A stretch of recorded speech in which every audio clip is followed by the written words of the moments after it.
Good morning, everyone. It is awesome to be here on Monday morning. I always like to start with an exercise, so if you do not have any mobility impairments, if you could please stand up. I know it's Monday morning. I'm sorry.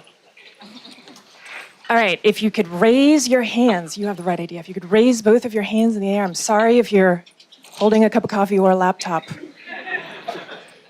Okay. I think there's some people, I think you can raise your hands just a little bit higher. Really get that stretch in because we're at the beginning of the conference. Some of you may have been stuck this morning on the subway. All right, so for those of you who can see the slide, don't look at it. But on 3, we're all gonna raise our hands just a little bit more. Okay, ready? 1, 2, 3. Stretch. All right, you can all sit down. The point of this exercise is you can always reach a little bit higher. I had nice slides for this, so.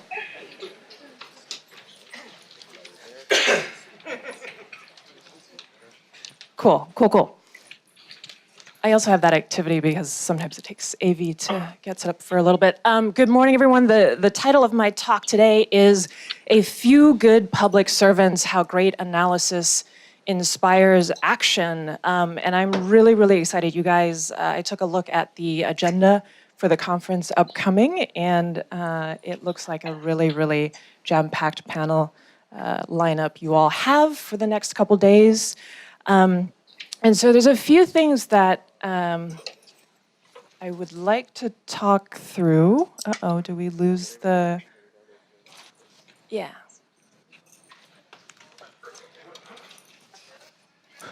It's fine. I can do it off memory. It's good. We're good. If you just hit, Yep. Cool.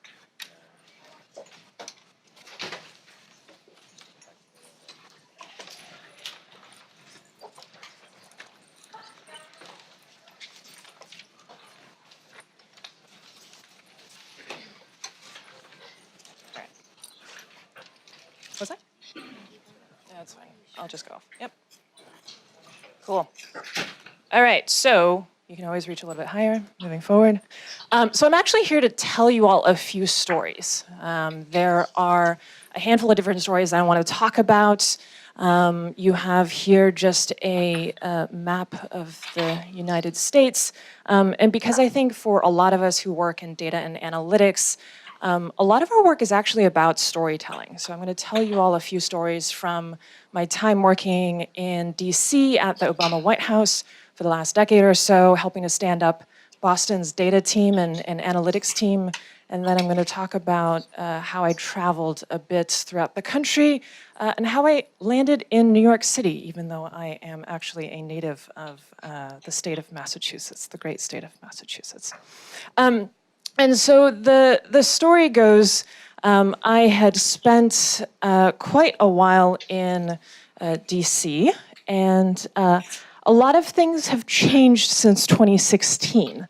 I actually gave a PyData keynote in October 2016. I think a couple weeks right before the election happened. And although I think if anybody turns on the news, you may know that a lot of things have changed, I'm going to talk about today a few things that have remained the same, regardless of where you are in our country. And I think a huge part of that has to do with continued civic engagement, which I think is particularly true here in New York City. This is actually my first time living here over the last year, and I've really seen how active you all are. And I think what is truly remarkable is I think within the civic tech and data community, just how active folks are in policy spaces. This is definitely not true. I will not name other cities, but there are a lot of other cities out there where the turnout is not this spectacular on a Monday morning. And here in New York City, I definitely, within the mayor's office of data analytics at City Hall, the work that we do builds upon a foundation of incredible work that has happened. You have here a photo of quite a few students at the very first hackathon held inside of City Hall here in New York City. It should be no surprise that as part of this hackathon, as this hack league hosted by Beta NYC and CS for All within DOE here, the kids built quite a few things that I actually wanted to scale throughout the city. So there's a lot of incredible talent here happening within New York. But I'm actually going to start today's conference session talking about sidewalks. I have a very, very good friend of mine who describes public policy as thinking of a sidewalk and thinking of a sidewalk curb. I think what is really interesting for a lot of you is when you think about public policy, first, a lot of people really struggle to define what is public policy. I think even people who may have MPP, MPA degrees really struggle with that. And she always talks about the fact that a sidewalk curb ramp is public policy actually in action. And I know people don't think about this, but if you think about millions and millions of New Yorkers who walk down the sidewalk, the fact that the sidewalk does not just end when you reach the street, the fact that it slopes down, and the fact that individuals with mobility impairments, parents with kids in strollers, can not just fall off where the sidewalk ends, that's actually public policy in action. And I think for a lot of you who work in data and analytics, I certainly spend a lot of my day-to-day time trying to figure out how do I demonstrate what we do on a day-to-day basis within the data team. So what is this analog? What is the image of analytics in action? And I haven't figured this out yet. So the closest image I currently have is this. It is on the left-hand side. I just took a local law that actually names the Mayor's Office of Data Analytics. We'll talk about it in a little bit. We got actually written into the city charter late last year. And on the right-hand side, we have some code up. And what was really interesting is we had a new data scientist join our team 2 weeks ago. And Adrienne Schmoker, who is the Deputy Chief Analytics Officer, said she walked over to our data scientist's screen, and she literally had a local law up on one side and code up on the other side. And I said, well, that's a pretty good visual of thinking about how analytics works within government, in particular in local government. It is thinking about the intersections of these pieces.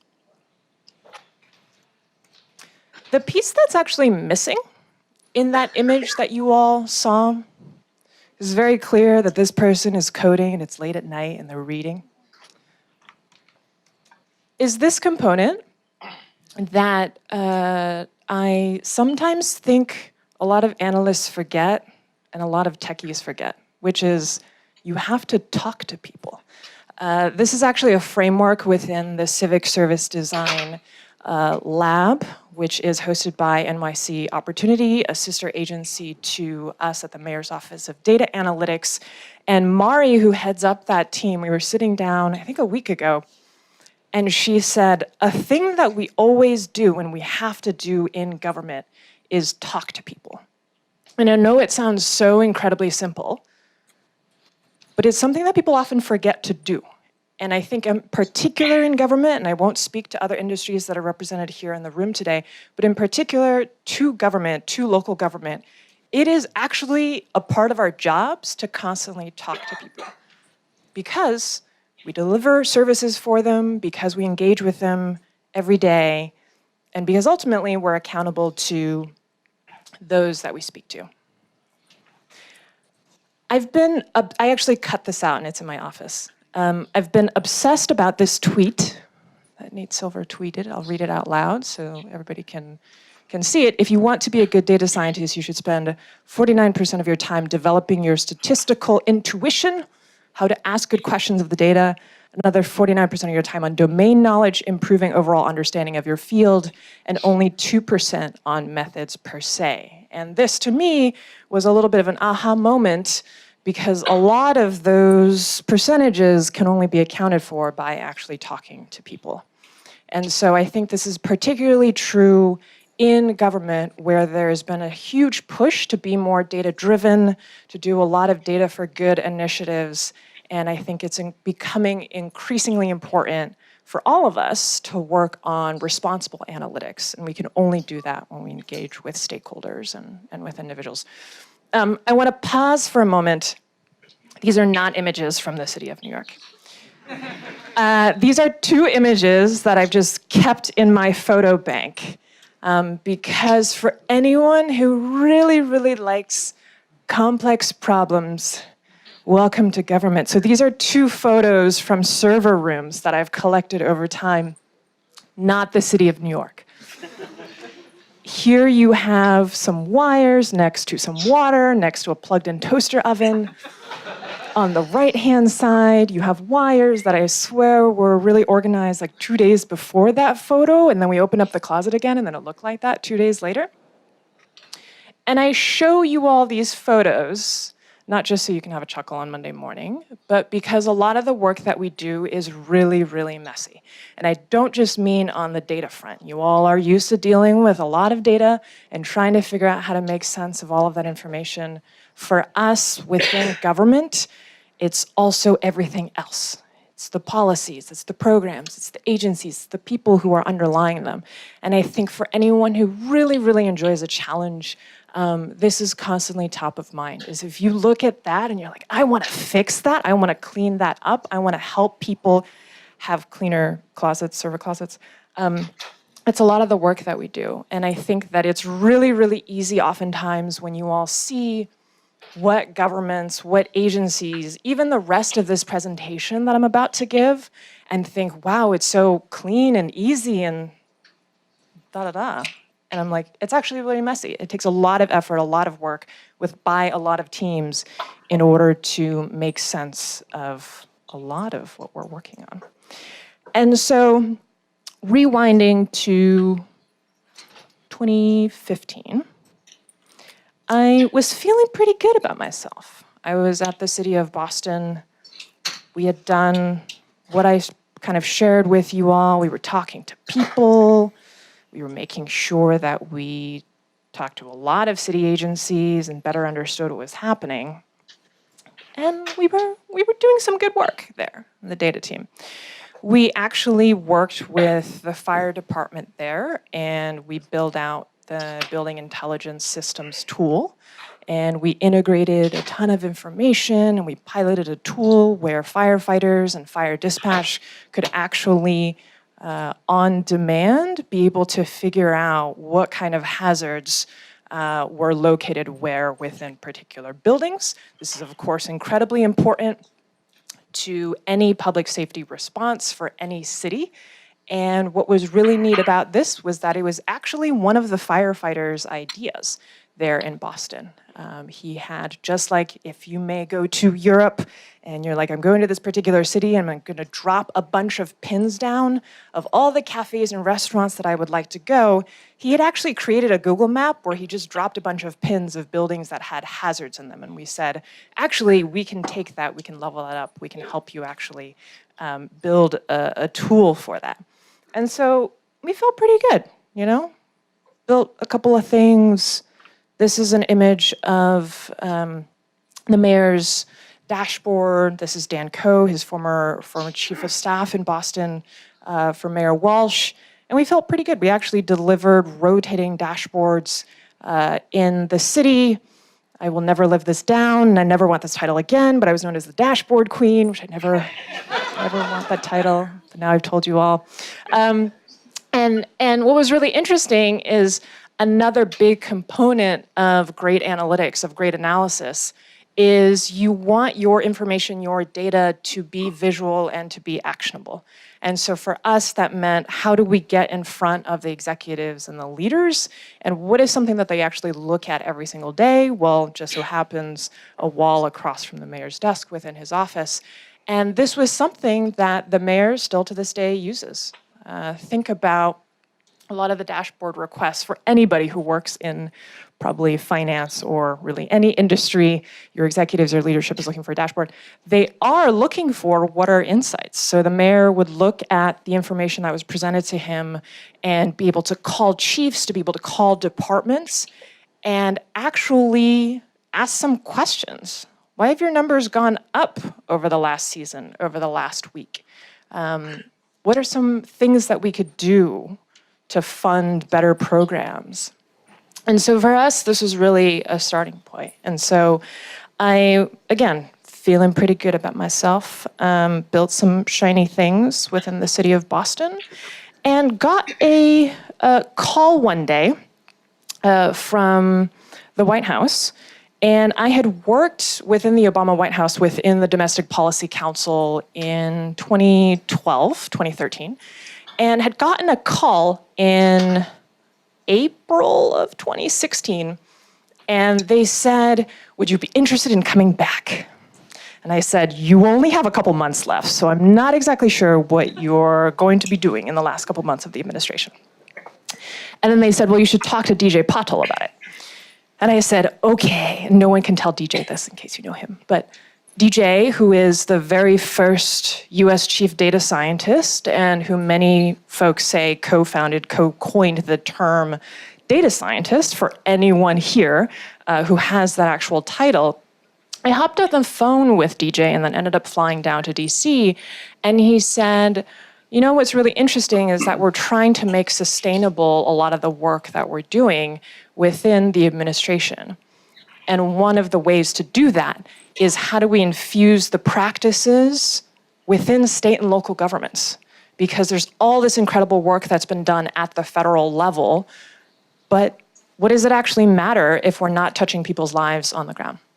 And so I, as I usually do, was like, DJ, what am I going to be working on? Who am I going to be working with? And he said, you should come up with your own operating thesis. I said, I am sold. I will come to DC on that premise. I will fly down over a weekend and come work for a couple months. And it just so happens that I arrived and I really, really thought that I would be working on sensor technology, drones, IoT, really anything buzzwordy at the national level, working in partnership with state and local governments. It actually happened that there were a series of incredibly terrible shootings, July 2016. And it had stirred up a federal conversation across states and counties and cities about what were we doing around criminal justice reform and the criminal justice system. And it just so happened that I was on the data and technology team, working with DJ, working with Megan Smith, the US Chief Technology Officer. And I ended up working on the criminal justice system. And I didn't expect that at all. And I won't go too far into the weeds here to share with you all, but the very first thing I did, because I knew nothing about the system, was to talk to people. And that's what I said a couple slides ago. This is something that President Obama has done again and again, and that I think many, many great leaders, doesn't matter if it's in the public or private sector, do. They talk to people. And so it was with that I really started to understand that in these last 6 or 7 months as a part of this work, I would be faced with a much bigger challenge that wasn't just about building shiny tools or dashboards or visualizations. It was, how do we tell the story using data and technology to make national and federal change? And this was one slide that I probably have put a couple thousand miles down, traveling around the country with this one sentence. Every year, 11 million people cycle through 3,100 local jails, costing $20 billion. The 3 largest mental health facilities throughout the country are the country's 3 largest jails, which I will not name here. And in those local jails, 64% have a mental illness, 68% have a substance use disorder, and 44% have chronic health problems. And for us, when we talk about the criminal justice system, we look at what the Pareto analysis is of what all the people who are in those systems and whether or not they're getting the help that they need. And for me, as simple as these two slides are, another big note about great analysis inspiring action is to filter your message and to get it to a point where you can be crisp about exactly what you are talking about, what the problems and issue areas are, and to actually grab people with what you're talking about. And so I'll take you all back in time. I have since visited, I think, at least 5, if not more, jails throughout the country, county jails throughout the country. And my very first experience was at Cook County Jail, the largest single-site facility, larger than, I think, 90-plus acres. And we had gone there. It was the very first facility that I had visited. And I'll never forget that moment when we were exiting the facility, and we ended up stuck in traffic. And I had never been anywhere, never mind pictured a jail, that you could be stuck in traffic on the way out because there were so many individuals and workers who were there, and it took us 45 minutes to actually get outside of the jail facility. And to me, it was more of this understanding and context of just the universe that we were in within a policy issue area. So if you think back to that sidewalk image, this is another image for all of you to take away with. The other thing that I'll say, just as a note, I think for anyone who's like, oh, none of my data is in exactly the way that I want it, and I can't do the analysis, and it'll take me 99% of my time to actually get my data shaped the right way. One of the jails that we visited was really, really proud. They slid a one-pager over to us, and they said, we've never been able to accurately count how many people we have in the jail until recently. Here's a one-pager of the counts, male, female, etc. And for me, this was truly an understanding of, I think, a lot of talent that is across the entire country, that is here in the room. There's some really incredible work that can be done, I think, in public policy just at the descriptive analytics side for a lot of these jurisdictions, for a lot of these programs, and for a lot of these public policy issue areas. And so, of course, you're like, all right, Kelly, I've seen enough images, like show me some numbers and data. What was really interesting about the Data-Driven Justice Initiative, which was this nationwide coalition of a lot of different communities who had joined and signed on, was that we did not try to recreate the wheel. And I highly encourage all of you to remember that. Do not try to recreate the wheel. If you can figure out who is working on a similar challenge, go talk to them. And for us, this was identifying that the University of Chicago, this was Raeed Ghani's former group there, for those of you who are familiar. A group of students actually took a look at the data, Johnson County, Kansas, and based off integrating a few of these different data sets, they were able to really look and say, this is a really compelling case on the right-hand side, this finding. A key predictor for someone on the list was being disconnected from mental health services around 2 years since the last contact. And for us, when we walked around the country, that all of those numbers, people said that cannot be right. It cannot possibly cost the county $250,000 per person on the low end of sending them to jail. And the more communities that we went to, there were some communities that had a handful of high frequent utilizers who were cycling in and out of jail, and they found that they had numbers upwards in the millions. That's how much their various systems were trying to respond to individuals who had mental health issues and needs.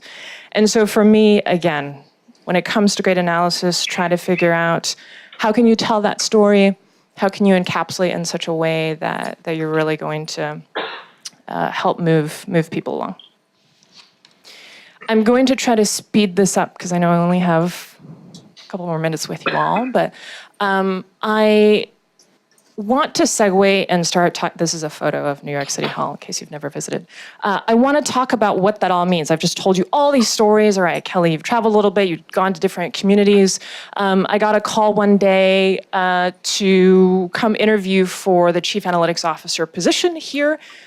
We are, I'm going to claim this, but the flagship data team throughout the country, and the Mayor's Office of Data Analytics has been around in some form or another for a decade. And I think that is a testament in and of itself to the great work that the prior staff and leaders on the team have done. And for me, it was incredibly humbling to come here, because when I was in Boston, when I was working at the White House, and even before then, this is the team to beat, right? This is the team that's working at the forefront. And to be able to say, how do we actually chart out a vision and a path was really, really interesting to me. This is an image of the New York City org chart. For anyone who thinks that they have a confusing org chart at their organization, this is ours. You can find it online. And for us, this was really exciting. We're here. We got written into the org chart. Office of Data Analytics. And I always tell this story because for me, it is incredibly important that we think about how to sustain and to build data infrastructure into our organizations. And I think for anyone who's paying attention to local governments, different cities across the country, people are trying to figure out, where do I put my data team? Should I put it under IT? Should I make it an office that reports into the executive office? Should it be hitched under the various agencies or programs? Like, do I need a data team for my marketing team? Do I need a data team for my sales team? And for us, we're really, really lucky that we got written into the org chart. And that has a lot to do with a lot of our team members and people over time being really, really crystal clear on what we're doing. We are here. We are a tiny dot. I'm going to assume that most of you know that this is pale blue dot, Carl Sagan. Look it up in case you don't know. But for us, within the broader cosmos of New York City, it feels some days like we're this dot. And I think for a lot of you, I'm not going to project here, it might feel like you're like this within your broader organizations. Or that like one small team that's working on data and analytics, and you're constantly trying to explain, what am I doing? What is my team doing? What are these projects that we're working on? And I think it's really, really important to acknowledge just how nimble you have to be. Our team is only a team of 10. And within the broader ecosystem, there are 325,000 government employees here in New York City. It's the fourth largest workforce, government workforce throughout the United States. And we have over 125 agencies, 8.6 million New Yorkers upon latest count, and the budget of the city is over $90 billion. So some days it feels like that's us, this tiny little dot.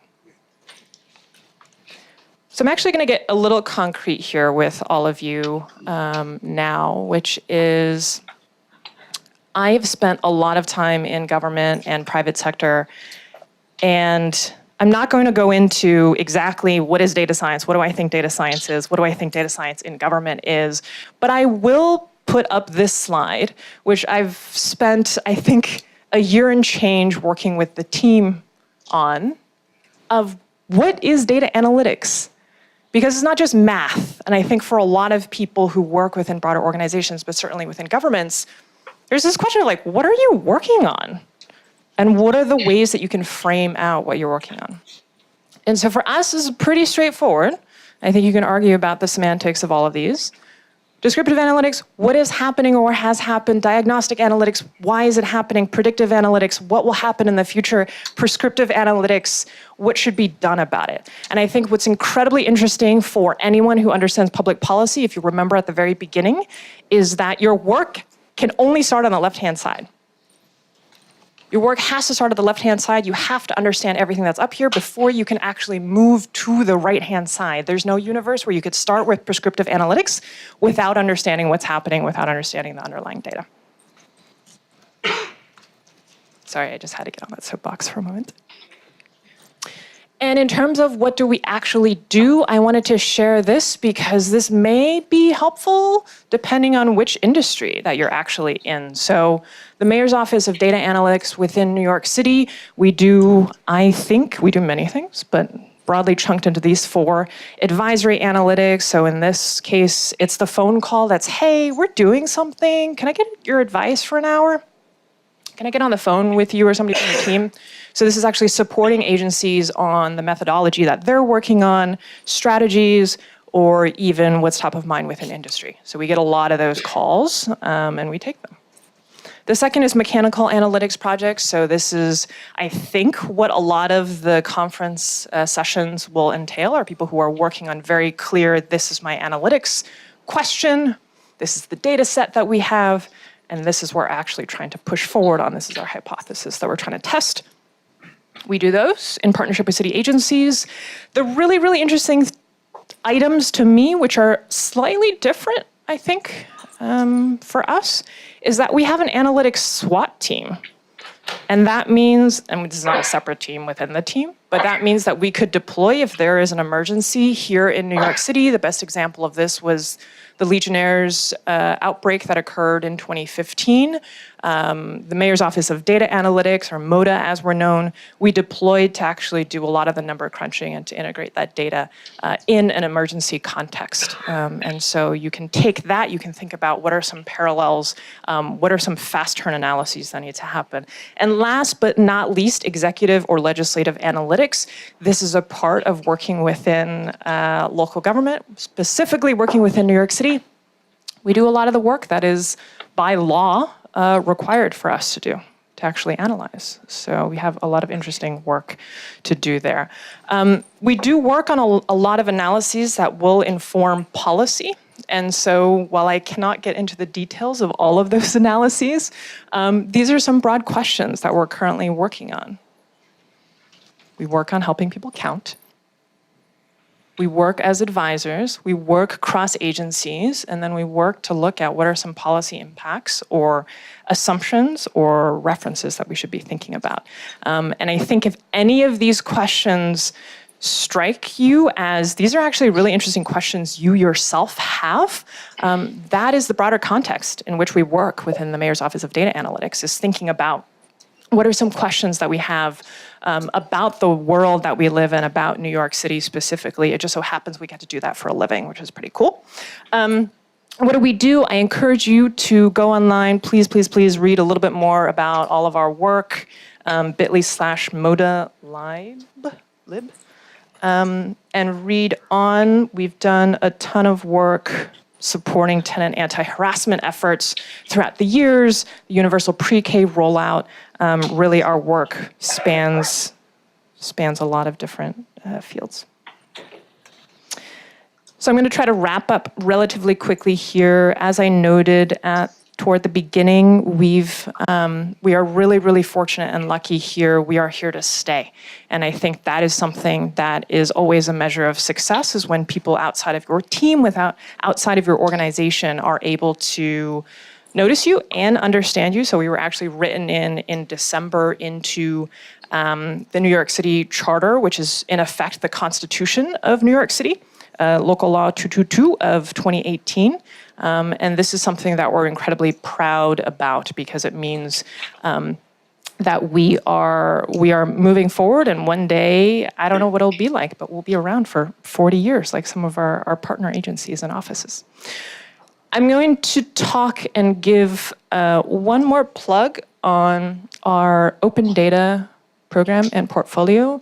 Somebody sent me a note on LinkedIn about our open data program, and I saw a few conference sessions about what is available on NYC open data and how to navigate it. We also, in addition to everything else that we work on, also manage and oversee the city's open data program. We have over 2,600 data sets that are available online. We are the country's largest municipal data store of free data on there. Some of our data sets, I think last year there were 10 million parking violation data sets. Like, you should actually go on there and further explore. It is an incredible, incredible resource. And earlier in September, we actually launched the next decade of open data in thinking about what the future of this is going to look like, and not just be open data for compliance's sake, because it is a law here in New York City that you're required to publish your data if it is public data. But I know a lot of folks are actually using the information. So if you look on the left-hand side here, this was really, really neat. The New York Times had done a piece using, the basis of the piece was finding permits for block parties throughout New York City. And they actually sent photographers out, so you can go look that up online. And on the right-hand side, this is a tool built by, I'm sure many of you have heard the name, Chris Wong, formerly of the Department of City Planning. A day in the life of an NYC taxi. The point of great analysis is, how do you engage folks? How do you engage them in a way that they may not actually be expecting? And I promised my deputy that I would now talk about squirrels all the time. I was a little skeptical when she said, I have this great idea, we should partner with the squirrel census. And I said, all right. And she won me over, because this has actually been an incredible, incredible story about the usage of NYC open data. First off, I had no idea that many people were passionate about squirrels. Maybe it's like a New York City thing, but this is like taken off. The squirrel census is an incredibly passionate group of individuals. You'll see this is actually a photo of Adrian's desk, because I walked in one morning and burst out laughing. She had the data visualization from the squirrel census done of Central Park up by her desk. And so for me, continuing to think about how do you engage using the data, how do you engage using analytics, is so, so critical to the work that we do. Have a little fun along the way.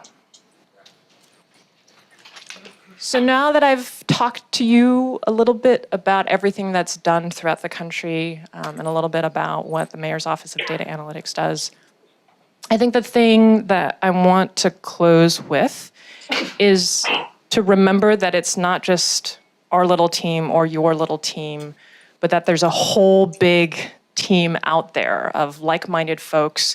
What's really, really been incredible is that also over the last 10 years, as the Mayor's Office of Data Analytics has grown, so have other data teams, the fire department, the buildings department, the parks department across the city. And so I'm seeing like little data teams emerge throughout all of these city agencies. And for me, that is the point of all of this work. The point of all of this work is not that people continue to come to you. The point is that there's other people that they can go to throughout the organizations and throughout the work that we do. I struggled a lot as a Bostonian to like put up a New York City story image, and put up friends. I was gonna do Goodwill Hunting, which is what I usually do if I'm not in New York City. But I put this up here in part because our work is about finding your tribe, as I talked about. But it's also about good storytelling. And I think for anyone who has traveled outside of the United States, people's understanding of American culture is like New York City culture, and it's basically anything that happens on Friends, they'll just ask you, does that really happen in America? And I put this up because I always want you to remember to tell that story, to figure out how to tell the story, to find the other people who can tell the stories with you. That's what great analysis is all about. That's what a lot of incredible, incredible public servants, a few good ones, and I think an emerging number of them have done. These are just photos. This is potluck from 2 or 3 weeks ago. But these are just photos over time of the incredible people that I've worked with and that I can continue to call upon. And I think for anyone here who hopefully I have not talked your ear off, but if you're ever interested in working for government, working as a civil servant, as a public servant, at any point in your career, send me a note. Would love to chat a little bit more. I hope you guys have an incredible time here for the rest of the PyData conference. I just want to say a huge thank you to the organizers and the folks who invited me today, and I hope this was a good kickoff for you all this morning. Thank you.